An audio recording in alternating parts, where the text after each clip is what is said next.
הקדמת התאה, זכות האבות הקדושים, זכות רמב"ן הקדוש.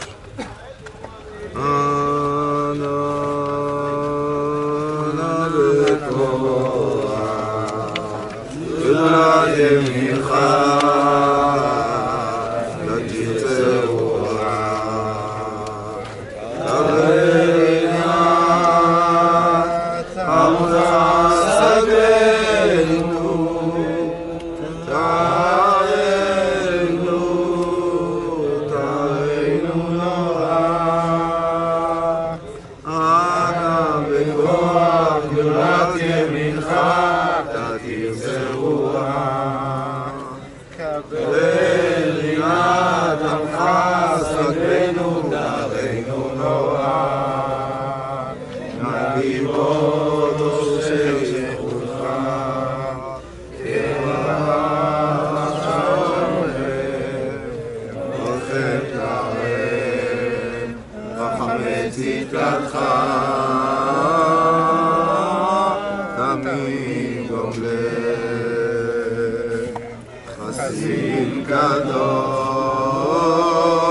חסין קדוש ברוב תוכל נאה לדתך יחיד גאה עמך פלא זוכה קדושתך שרתנו קבל ושעת עקבנו יודע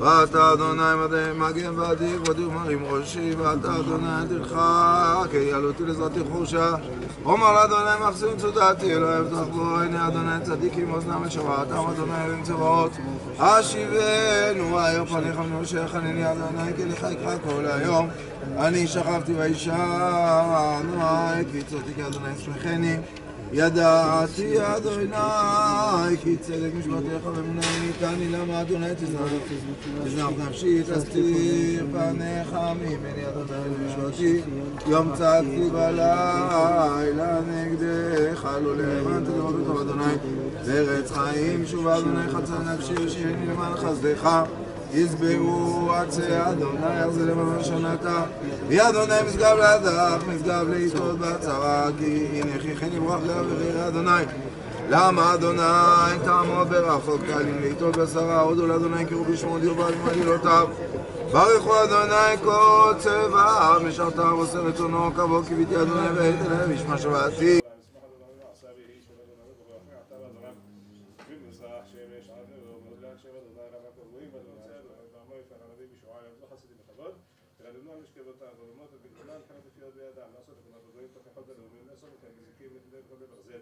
לעשות להם משפט כתוב, לדעת, ולכל חסידה ולדמייה, הללויה, הללויה, וקודשו, הללויה, ותקיע עוזרה, הללויה, ותורתה, הללויה, ותורתה, הללויה, ותקע שפר, הללויה, ותקע ותקע. אדוני ישראל, אדוני ישראל.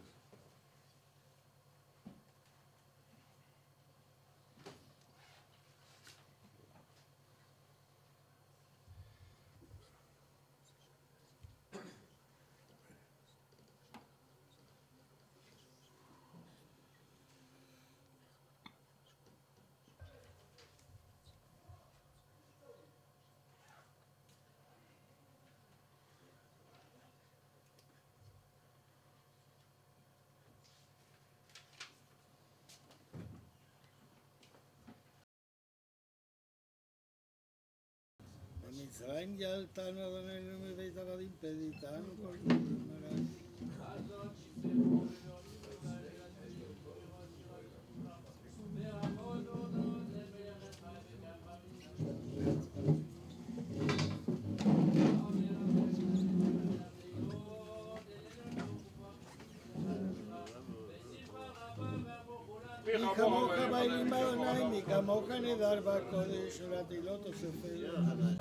De l'extérieur, il n'y a pas de doute. Cet édifice est une synagogue située dans la localité de Matzliar, dans la périphérie de Tel Aviv. Une synagogue un petit peu particulière, puisqu'ici les fidèles doivent ôter leurs chaussures avant d'y pénétrer.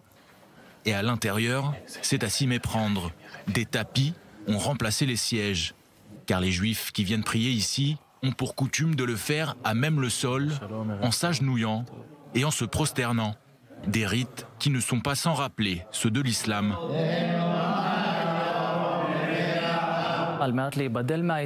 Aux alentours de 700 ans après Jésus-Christ, pour se différencier de l'islam, le judaïsme rabbinique a décidé de ne pas continuer à prier comme les musulmans et que la prière se ferait donc désormais de façon assise et plus en se prosternant. Bienvenue dans l'une des 10 communautés juives karaïtes que compte Israël, un courant du judaïsme reconnu par l'État qui s'oppose pourtant au courant rabbinique. Alors que ce dernier domine largement le judaïsme depuis plusieurs siècles, les juifs karaïtes auraient représenté jusqu'à 40% de la population juive mondiale jusqu'au Xe siècle de notre ère. C'est à partir de là qu'ils ont commencé à être considérés comme des hérétiques par les rabbins, qui ont cherché à les exclure de la communauté juive. Les juifs karaïtes ne représentent plus qu'aujourd'hui que quelques dizaines de milliers de fidèles, dont l'immense majorité se trouve ici, en Israël. Le consistoire nous rend la vie difficile. Les rabbins nous sont très hostiles jusqu'à aujourd'hui. Il s'agit d'une hostilité historique. Dans le judaïsme karaïte, les rabbins ne sont que des messagers qui interprètent la Torah au sens propre. Ils sont en fait les intermédiaires entre les fidèles et la Torah. Alors que dans le judaïsme rabbinique, les rabbins ont autorité d'interpréter la Torah pour faire de nouvelles lois, ce qui ne correspond pas au dogme karaïte. Les juifs karaïtes ne basent en effet leur foi que sur la loi écrite, telle que la Torah l'a décrit. Selon la loi rabbinique, même si ton rabbin te dit que noir c'est blanc, tu dois lui dire amen. Le judaïsme karaïte se base sur l'idée que le bien se trouve dans la Torah et qu'il n'y a pas besoin de se fier à l'opinion d'un autre. La compréhension de la Torah dépend de l'individu.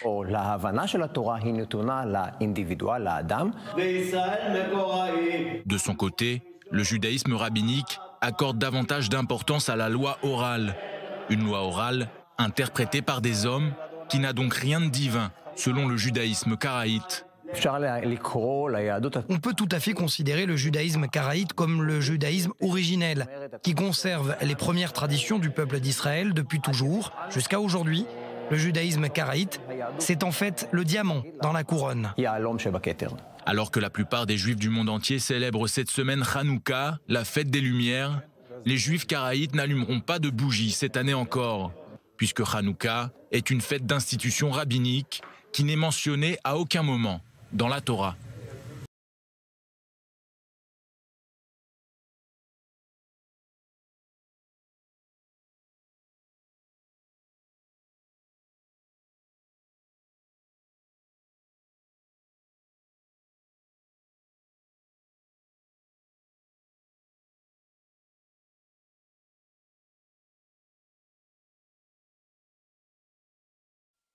Les chrétiens modernes ont délibérément abandonné la pratique des ablutions qui précèdent la prière, lavage du visage, des bras, des pieds et humidification des cheveux, mais cet acte demeure une obligation.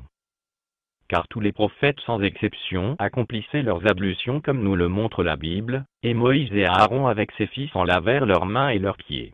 Et quand ils entraient au tabernacle d'assignation, et qu'ils approchaient de l'autel, ils se lavaient, selon que l'Éternel l'avait commandé à Moïse. Exode 40, 31-32.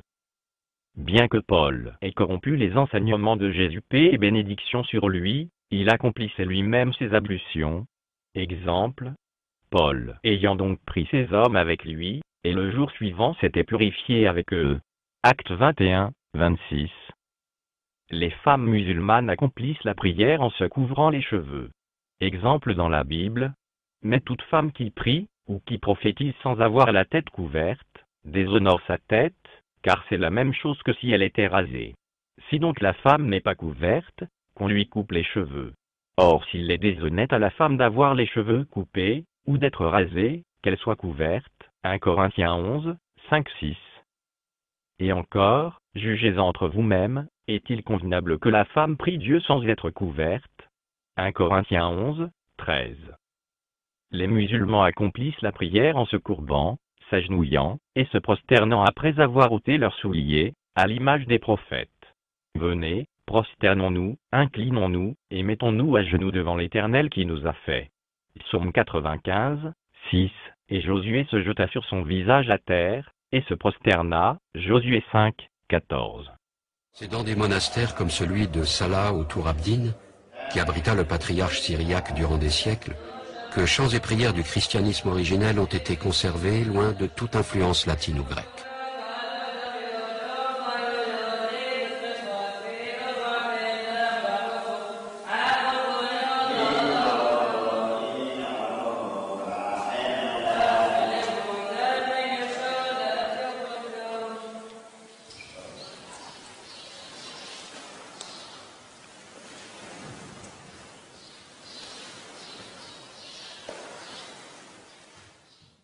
Et Dieu dit, n'approche point d'ici, déchausse tes souliers de tes pieds, car le lieu où tu es arrêté est une terre sainte.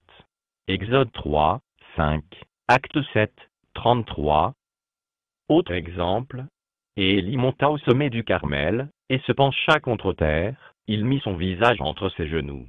1 Roi 18, 42.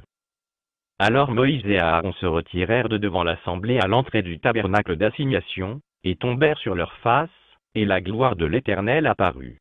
Nombre 20, 6. Alors Abraham tomba sur sa face, et Dieu lui parla. Genèse 17, 3.